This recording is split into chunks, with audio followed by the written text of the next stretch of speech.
exotic, I don't know, wild sexcapades with her coworkers. They were all fired. Now she speaks out and she's accusing them of sexual misconduct. Let's see the whole story. Sexual misconduct spiraled out of control. Megan Hall was 24 years old when she was hired as an officer here at the Laverne Police Department 2 years ago. Her plan was to have a career in law enforcement. She now knows that dream is likely over. I remember while interviewing for the position at Laverne Police Department, they described the environment as a family. However, while I was aspiring to protect my community, the Laverne Police Department was not protecting me.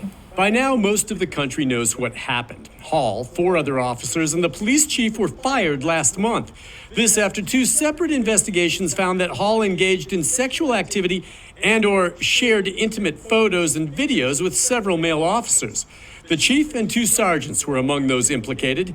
Now Hall and her attorney, Wesley Clark, are suing those 3 supervisors and the city in federal court for civil rights violations. Megan wasn't looked at like a rookie cop to be trained and promoted. She was looked at as a piece of meat to be sexualized and exploited. Since the story broke, Hall, the lone female officer fired and only woman on the second shift, became a target nationwide for sexual jokes and taunting. I received harassing and threatening messages on my phone daily. I felt like I had been terrorized. And yes, now she is suing. No criminal charges have been filed in the case. Hall knows there are those who will say she was a consenting adult who willingly participated in sexual antics in violation of police department policy, and that now she wants to blame others, including one sergeant who targeted her early on. I know what most people are saying. You could have said no. I get it. But my response to them is that I did say no, and he wouldn't take it for an answer. Eventually, I gave in from pressure. So it's not as easy to say she could have just said no. She did say no on several occasions. Miss Hall tried to get out of this relationship, and she was not allowed to. Hall concedes she participated under duress. She's not saying she was raped, but adds that the salacious details made public of sex on the job put her alone center stage and do not tell the whole story. They isolated me, they shunned me, they accused me, and they blamed me for becoming a victim. Hall suffered from depression to the point of considering suicide, and at one point was hospitalized. She felt trapped. My supervisors worked together to take advantage of my vulnerabilities and my mental health. And they used it for their gain and sexual pleasure. And that included the police chief, Chip Davis. The independent investigation found he was aware of what was going on and even received intimate photos and videos of Hall. Who do you even turn to when the chief of police is sexually harassing you? How could I get justice when the entire system, including the chief, not only condoned such behavior, but participated in it? I was lost and I felt alone. I had no one to turn to, and I had nowhere to go. Hall now realizes her career in law enforcement is likely over, and she knows those ugly memes on social media will remain forever, her reputation sullied. No woman should ever have to endure this type of abuse.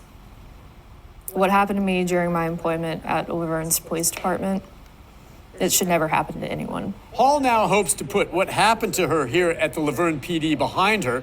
She is married and says she has a strong family support system and says that it was her faith that helped carry her through the turmoil. Nick Barris, News Channel 5. Oh my God. What a horrific story. So many layers here. I think the first one for me is the fact that I found it so offensive, the amount of scrutiny she got and the way that they sort of sex shamed her and blasted it. I didn't understand why, like, this could happen and it's terrible, whatever. I didn't understand why they put that business on blast and promoted it. It was almost as though there was like an agenda to shame her specifically. because there were like, I can't remember how many other cops involved who all participated, but because she was the only woman, they pinpointed her, and blamed her and just ridiculed her. And I saw like some of these manosphere channels, they all came after her, attacking her, calling her all sorts of names, all this scrutiny. And that in itself is sexual manipulation. I think that in itself is sexual abuse in a way. Well, I won't call it sexual abuse, but I would say shaming a woman for her sex life in this degree, like, because for me, like, this is her personal life. And sure, they had sex in the workplace and they did all sorts of things, but then talk about them having sex in the workplace and scold them for that. I don't even think it needed all the press that it got. But the fact that they didn't just talk about that, they talked about all their sexcapades from the workplace to outside of the workplace. And that's what I thought was inappropriate. I thought that was no one's business. Why is this being blasted across social media? Now, so that's my first thought when this thing was like circulating. Like, I can't remember how long ago now. Now, seeing her react in this way and talk about being assaulted in the workplace, because you have to understand the workplace dynamic. The workplace dynamic is that of your boss, right? Or all these other police officers, and police officers are authority figures. Even the lowest level police officer, they have an authority complex. Everybody respects a police officer when they walk in a room. So I can imagine that dynamic with her as a woman, even though she might somehow possess that. I don't think it's going to be the degree that a man possesses it, right? So imagine sort of the almost bullying and authority that these men had over her when they coerced her into these sexual acts. And now, so here's my thing, right? I almost don't even I don't know if what she's saying is true. And I can see a lot of these people that are anti-women and just kind of just don't want to even hear the side of the story. They've heard some people, you've told them one side of a story and they stick to that side. They don't want to hear anything else. So a lot of those people are going to see this and think, oh, she's just trying to get out of this. Oh, they're just going to find a way to hate on her. But what she's speaking of is a real thing that a lot of people experience. Imagine raping somebody or abusing somebody and then publicly shaming them and firing them from their job. Imagine the toll on her mental health that she would have experienced. Imagine how devastating that would have been for her. And to the same effect, personally, I think that they should have been in trouble for blasting this information in the first place. That in itself to me is the abuse. This part that she's adding is an additional abuse that makes this even just so much more horrific and it's just so horrific and disheartening.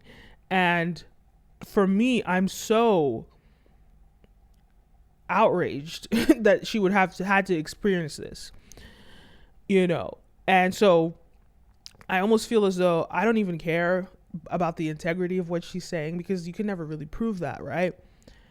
I don't really care about that. I'm sure a lot of people will see this and think this is her strategy to get out of it, and hell freaking yes, play whatever cards you can play. How dare they shame her like that in the public? Put her business on blast. Every single police station in the nation and in other countries, she will struggle to find a job for the rest of her life because of this. Forget about police station. Any reputable job is going to be a struggle. So this is the best move she could have done in the Me Too era, to play this card. Even if I'm just saying, if it's not true, I'm just playing that card because hey, you never know. If it's not true, this is the best position that she could have played. Though I do believe what she's saying. And I don't want to play into that sort of narrative that she's lying, because a lot of people are going to try and lean on that. I don't play into that. But I'm just saying, even if that was the case, this is the best move for her to do that, because this is where she will get public sympathy. And it's almost shameful to the media for even promoting this story. This is why I didn't even talk about this story, because I was so offended that they put her on blast like this. And she was the one that got all the backlash. There's another layer to this that's very interesting to me, and it was covered in this news report. I noticed how, like, in the photos that you saw on social media, I think there were like majority black cops, but there was a white cop there. But I think it's interesting how all of a sudden they only want to show us black people. All of a sudden they only want to show us the black cops that were involved in this situation. Even the one, the chief of police that didn't actually have sex with her. They didn't have sex with her, but chief of police didn't have sex with her, but still harassed her. I'm not denying what she's saying. But there's a narrative here that she's playing at. And I don't know if it's her that's playing at it or if it's the media that's playing at it. This sort of dangerous black man, Django. Okay, look. So there was a white. I mean, I don't know if he's white or not. I feel like there was a white cop in the photos that I saw before. But now they're really showing us the black cops. I feel as though they're trying to push a narrative that black men are dangerous. It's helping her narrative in the eyes of the American public who are conditioned to have poor, I don't know how to say this without sounding rude, who are conditioned through a white supremacist lens. That's the best way to say it. Who will first of all see black people are, black people and think, oh, black men dangerous. And so it's almost as though they're playing that card with this. But I believe there was a white guy involved in the pictures that I saw. Maybe this was him. He doesn't look so white. And even if that's not the case, I know this is going to cause a lot of division, especially amongst black men and black people. They're going to say, that she's all of a sudden blaming black people and calling black men dangerous and playing that card, the dangerous black man. And that, to me, I don't like that this is how they're positioning this. That it's the black man that did this to her. And it's subtle, but this is how media works. It's subtle, but they're trying to tell us something here. They're trying to tell us something here. But regardless of that, because and that also lends to the credibility of this story, right? Because this story might not even be true, right? But because they are black men that they showed us, not white men, the public will be more willing to believe what he's saying. Now, again, I'm just trying to show all sides and see it from different perspectives. I personally believe what she's saying. To me, the abuse was making this situation public and putting her photos on blast. If I were her, I would sue the police department. I would sue everybody. The news stations publicizing it, I would sue everybody for damages. How dare you? So that to me was the offense. But in addition to so I can't even blame her if what she's saying is not even true. I can't even blame her for coming out like this. This is a survival tactic. If it's not true, survival tactic to win public sympathy in a Me Too era or post Me Too era. I don't know what to call it, but a Me Too sensitive era, and let us forgive her. Because imagine if Monica Lewinsky could tell her side of the story. Think about what that situation did to her whole reputation worldwide. Why was that necessary to shame this woman in that way when there was a man involved? Why should men get away with doing these things scot-free and the women should get ridiculed? If you're going to shame both of them. If you're going to shame both of them. But I don't think, but really when it comes down to it, I don't think it's any of your business. I don't think it's anyone's business who people have sex with. It's nobody's business. I don't think anybody should be shamed. Sex is a natural part of life. In fact, without sex, we would not exist. Sex is the foundation of our creation. So the way that people make sex so scandalous and, they do all these things, I'm just like, it's her business. Who cares? I mean, it's kind of wild, but do you, boo-boo? And so, but I don't understand. Yeah, so I guess for me, this is just really interesting, complicated. What do you think about this? Do you believe her? Do you think she's lying? Do you think she's, villainizing black men? Or do you think that this is a woman that was taken advantage at 24? those men were older than her. The police chief looks like he's in his 50s. The rest of the guys look like they're well into their 40s, maybe 30s. And this is a 24-year-old girl. You took advantage of her. And she's married. She has a husband. And this husband is standing by her side. A lot of people would have left at this point. This husband is still standing by her side. And then just thinking about her in that position, it being manipulated in that way, or being coerced into doing something that she didn't want to do, and being not allowed to refuse, that's really disturbing and concerning. And it's something that, when you say no means no, there's a dynamic here that needs to be understood. This is your boss. These are your superiors, or even your colleagues, but again, police officers coercing you to do something that you don't want to do and you shouldn't do. I think about, what's his name? The Try Guys, and how that guy who was cheating on his wife, they kicked him out of the Try Guys because he had sex with an employee.